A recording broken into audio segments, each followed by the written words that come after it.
I want to talk about something that feels like it lives in the pit of your stomach. You know what I'm talking about.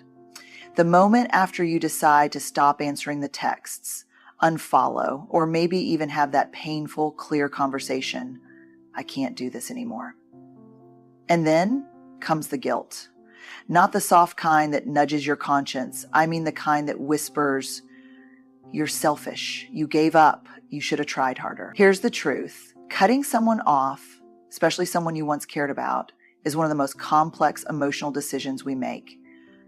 It doesn't mean you don't have empathy. It means you finally used it for yourself. Guilt is a sign you're human, not that you're wrong. Guilt shows up in the most inconvenient places. It doesn't knock politely and wait for permission. It walks in, drops its heavy bags in the middle of your heart and says, look what you did. And when it comes to cutting someone off, especially someone who used to matter to you, guilt doesn't whisper, it screams. But here's something I want you to hear, really hear.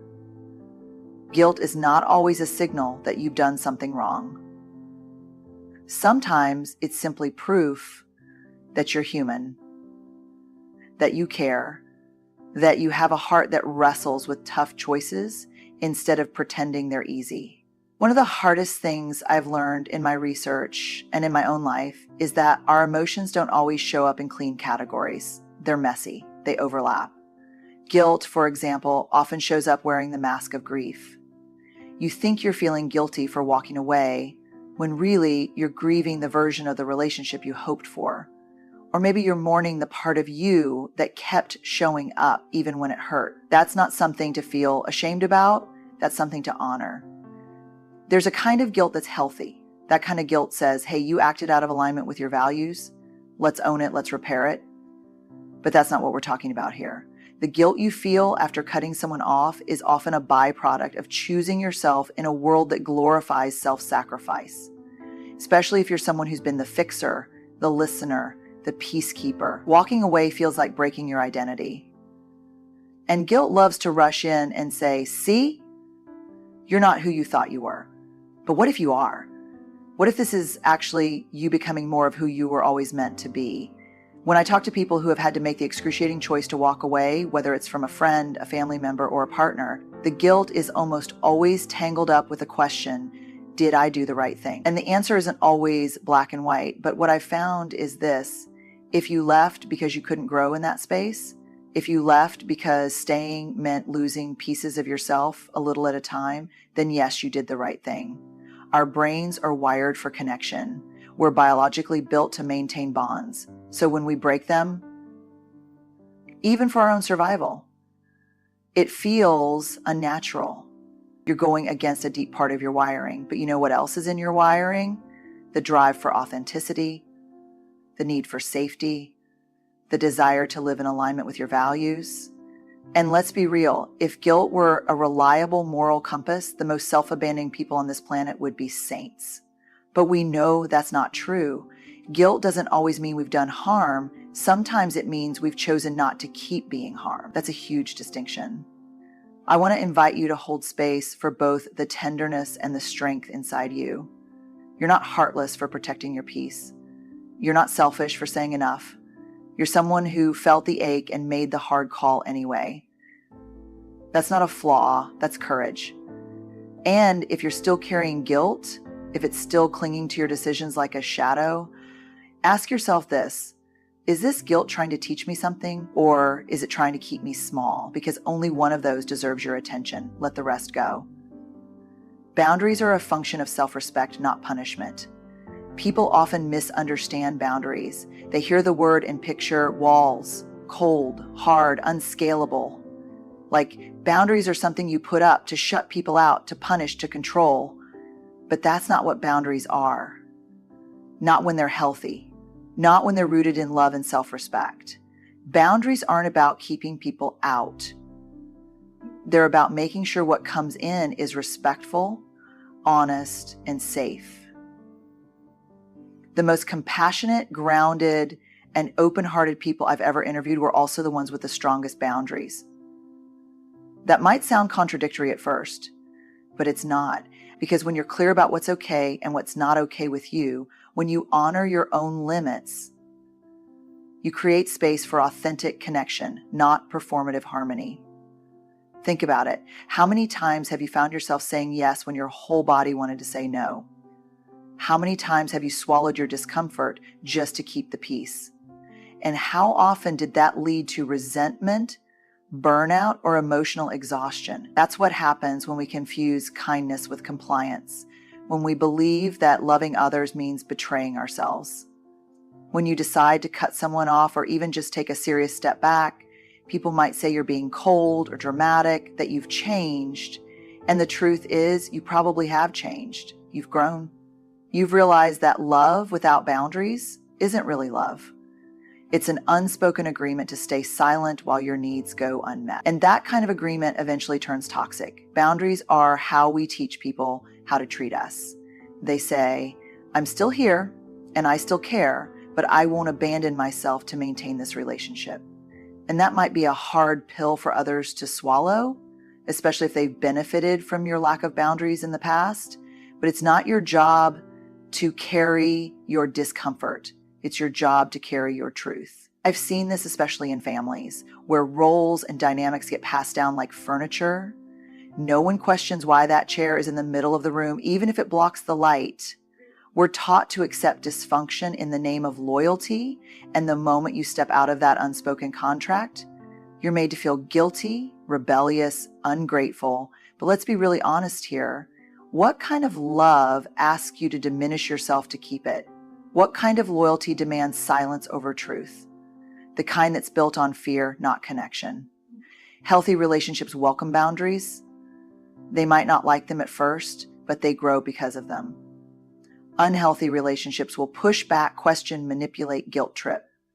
That response isn't a reflection of your boundary being wrong. It's a reflection of the dysfunction your boundary is exposing. One of the most powerful shifts we can make is understanding that boundaries are an act of self-respect. Not a weapon, not a punishment, but a clear declaration that says, I matter too. That's not selfish. That's necessary. And it doesn't mean you stop loving people. It means you stop loving them in a way that erodes your own well-being. And yes, it will be hard, especially if you're used to being the one who bends, the one who makes it work, the one who's so easy to be around. But let me tell you this, easy to be around isn't always the same as being authentically known. And being liked isn't always the same as being loved. So if you've set a boundary and you're second guessing it, if you've distanced yourself from someone and guilt is creeping in, pause for a moment and ask yourself, was I clear? Was I kind? Was I honest? If the answer is yes, then remind yourself that discomfort is not the same as wrong. It's just new, and new is often what growth looks like in the beginning. Emotional burnout is real, and it has a cost. There's a kind of tire that sleep doesn't fix. You know the one I'm talking about, that deep emotional exhaustion that sits in your bones.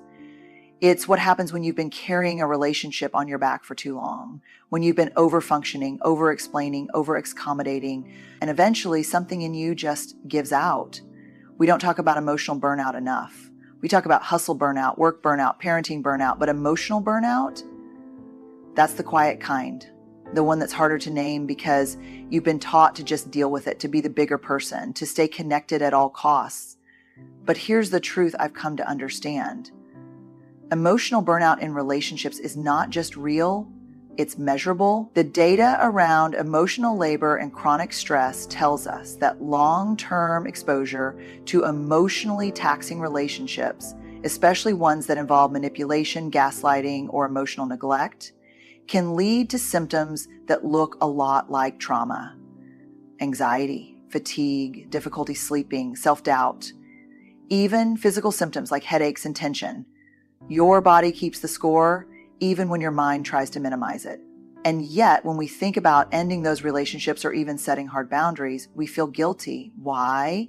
Because somewhere along the line, we internalize this message. If you were a better friend, daughter, partner, coworker, you'd be able to handle it. But let's reframe that. Maybe it's not that you're too sensitive. Maybe it's that the dynamic was too draining. The people who reach that breaking point often aren't the ones who didn't try. They're the ones who tried too hard for too long, the ones who kept showing up, giving benefit of the doubt, making excuses, staying hopeful until they found themselves staring at the ceiling at 2 a.m. wondering, why do I feel so empty?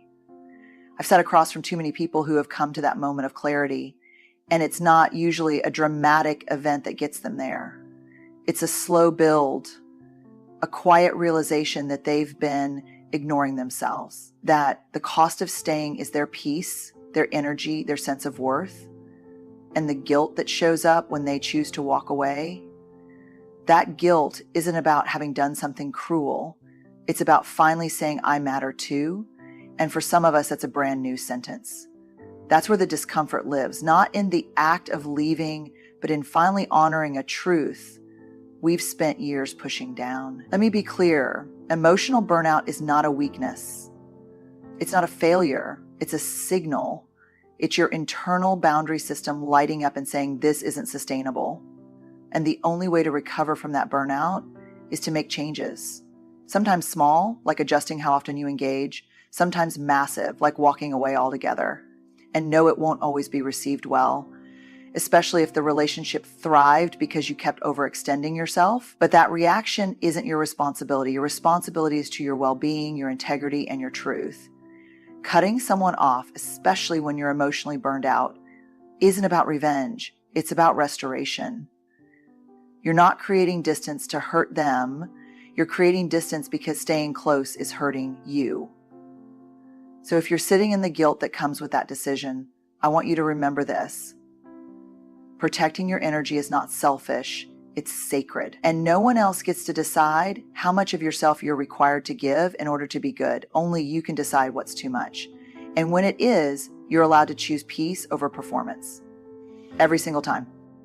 You don't owe anyone unlimited access to you. This is one of the hardest truths to hold, especially for those of us who've been praised for being so easy to talk to, always there, or the strong one. Somewhere along the way, many of us were taught that being a good person means being endlessly available, that love means self-sacrifice, and that setting limits is cold or selfish. But here's what I've come to learn through both research and lived experience. You don't owe anyone unlimited access to you, not your time, not your energy, not your emotional availability. We live in a culture that glorifies overextending ourselves. Saying yes when we're already stretched thin gets labeled as loyalty.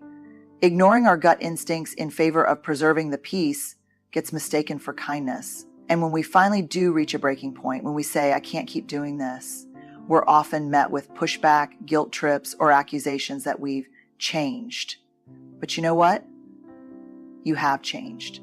Because growth often looks like finally recognizing your own needs and giving them the same weight you've always given everyone else's. It's deeply uncomfortable when we start putting up boundaries in relationships that have never had them. There's often a fear that people will leave, get angry, or turn on us. And sometimes they do, not because your boundary is wrong, but because it disrupted a dynamic that worked well for them, a dynamic where your self-abandonment kept everything running smoothly. And that's where the guilt creeps in. It whispers, you're letting them down. They need you. What if they fall apart without you? But here's what I've seen over and over again. When we confuse over-responsibility with love, we start carrying burdens that were never ours to begin with.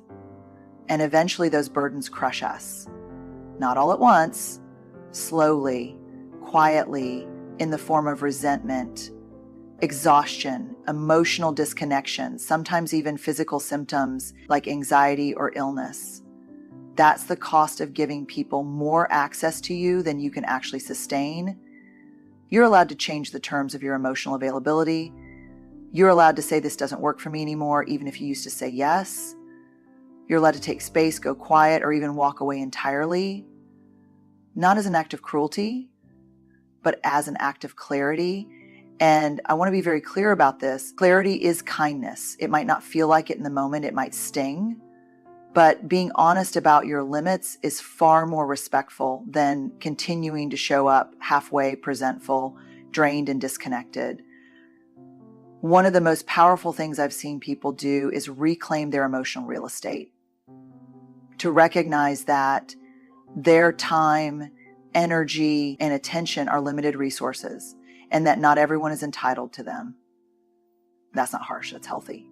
Because when you treat your emotional availability like an open buffet, free, unlimited, always on, it doesn't just invite connection, it invites consumption. And eventually, there's nothing left for you.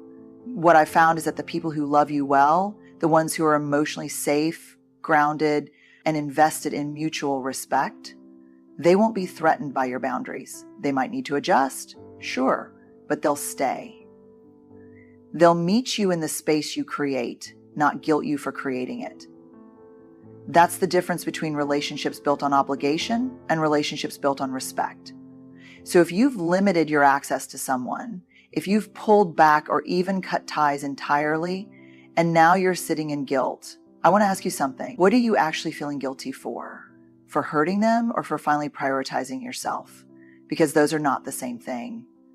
And if your answer is the second one, then that's not guilt you need to carry. That's a sign that you're stepping into your worth. And worthiness doesn't require explanation or apology. Grief and guilt often travel together. But they're not the same thing. When we talk about cutting someone off, especially someone we once cared deeply about, it's easy to get tangled up in emotions. One of the most common things I hear is, I feel so guilty, but I know I had to do it. And what I've learned both through research and through real conversations with people who've been there is that a lot of what we label as guilt is actually grief. And those two emotions, while they feel similar in the body, tight chest, heavy stomach, racing mind, they are not the same. Guilt says, I did something wrong. Grief says, I lost something important. And those are two very different truths. Grief is part of the human experience. It's what shows up when something meaningful ends. Even if that thing was dysfunctional, even if it was hurting you, you can grieve the loss of a person and still know that the relationship wasn't healthy. You can miss what was good, the laughter, the history, the connection, while also accepting that the pain outweighed the joy. But most of us weren't taught to separate guilt from grief. We're taught to interpret pain as a sign we've done something wrong. So when we feel the ache of loss after cutting someone off, we assume it means we should go back, that we made a mistake, that we're selfish or cold-hearted. But feeling grief doesn't mean the decision was wrong. It just means it mattered. And that's such an important distinction. You can love someone and still choose yourself. You can miss someone and still know they're not meant to be in your life. You can carry memories with you and still walk away with your head held high. It's not black and white. Human relationships rarely are. They live in the gray. And in that gray space, there's often a lot of discomfort. But discomfort isn't danger. It's just an emotional signal that something significant has shifted, that your heart needs space to adjust to a new reality. And look, grief doesn't follow a linear path. Some days you'll feel strong and grounded. Other days, a song or a smell or a random memory will send you spiraling. That's normal. It doesn't mean you've backtracked. It doesn't mean you're weak. It means you're human. We don't give ourselves nearly enough permission to grieve people who are still alive, especially when it wasn't death, but choice that ended the connection. There's a unique kind of pain in choosing to let go of someone who could still call or text or walk back into your life at any moment, but knowing that allowing them back would cost you more than you're willing to give. That's a sacred grief, one that deserves compassion, not shame. So what do we do with the guilt that's actually grief in disguise? We honor it. We name it. We sit with it and say, I'm allowed to feel this. I'm allowed to mourn the end of something, even if I was the one who ended it. That's not weakness. That's wisdom. That's emotional maturity. And yes, there may still be moments where you wonder if you could have done more, if you gave up too soon, if they've changed, if it would be easier just to go back. But here's what I want you to remember in those moments. You made the decision for a reason that was valid and real. And even if it hurts now, that doesn't make it wrong. It just makes it hard. And hard is something you can handle. So when grief shows up wearing guilt's clothes, don't rush to fix it. Don't silence it. Let it speak. Let it remind you of what you've survived, what you've chosen, and who you're becoming in the process. That version of you, the one who listens to their own needs, honors their worth, and makes hard choices in the name of healing, is someone worth trusting. And trust, more than anything, is how we come home to ourselves. Let's be honest. Cutting someone off, even when it's necessary, rarely feels clean. It's messy. It stirs up guilt, grief, self-doubt, and second-guessing. But what I hope you've heard today is that protecting your peace is not a betrayal. It's not a failure of compassion. It's a bold, brave act of self-respect. You are not here to be endlessly available. You are not here to keep proving your worth through your ability to tolerate pain. You are allowed to choose your well-being. You are allowed to outgrow relationships that can't meet you where you are. And you are absolutely allowed to set the standard for how you will be treated moving forward. This isn't about being hard or closed off. It's about being rooted, grounded, clear. And yes, that clarity might make some people uncomfortable, but don't mistake their discomfort for your wrongdoing. That's just the cost of growth sometimes. Not everyone is meant to go where you're headed. So if you're feeling guilt today, take a breath and ask yourself, did I act out of love, out of truth, out of self-respect? If the answer is yes, then let that be enough. Let that carry you forward. You don't have to explain your healing. You don't need permission to protect your peace. You're allowed to leave the table when respect is no longer being served. Good luck as you step into your power. Good luck as you reclaim your voice.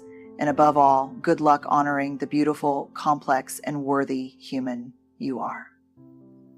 You've got this.